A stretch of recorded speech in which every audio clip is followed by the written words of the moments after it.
Good morning বন্ধুরা, short lifestyle দীপার আরেকটি নতুন ব্লগ নিয়ে তোমাদের সামনে হাজির হলাম। সকালবেলা উঠে সব বাসি কাজকর্ম সেরে নিয়েছি, নিয়ে রান্নাবান্নাও সেরে নিয়েছি। তোমাদের দাদাও ভাত খেয়ে নিয়েছে। এখন আমি এই যে চা নিয়ে বসলাম। চা খাওয়া দাওয়ার পর অনেক বাসন আছে, সেগুলা মেজে পরিষ্কার করে নেব। এখন চা খেতে থাকি, পরে দেখা হচ্ছে। চা খাওয়া দাওয়া শেষ করে রান্নাঘরে চলে আসলাম। এসে গ্যাসটা মুছে নিলাম।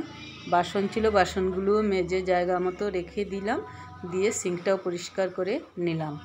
কি রান্না করেছি সেটা তো তোমাদের সাথে একবার না দেখালে ভালো লাগে না। আলু, কারকুল, কই মাছ দিয়ে তার সাথে বিলেতি ধনেপাতা দিয়ে রান্না করেছি। আর করেছি ঝিঙে, কারকুল, কাঁঠালের বিচি, বাঁশকরুল দিয়ে লটে শুটকি আর শুকনো মাছ দিয়ে শুকনো করে রান্না করেছি। এই ছিল দুপুরের রান্না বান্না। তারপর কিছু পাকা লঙ্কা আমি রেখেছি চারা করব বলে, এগুলো থেকে বীজ বের করে নিয়ে আমি আজকে চারা করে নেব। আর এই লঙ্কাটা তার থেকে কয়েকটা বীজ বের হয়েছে, সেটা আলাদা করে চারা করব। এই লঙ্কাটা আমার খুব প্রিয়, এটার সেন্টটাও খুব সুন্দর। এখন চারা করে নিয়ে ঘরে চলে আসলাম।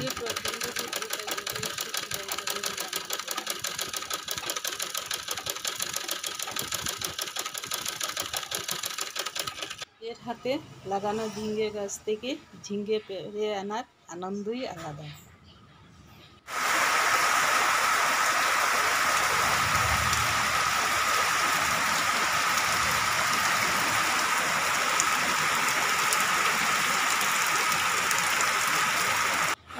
ধূপ ধুনা দেখালাম আর চলে আসলো বৃষ্টি।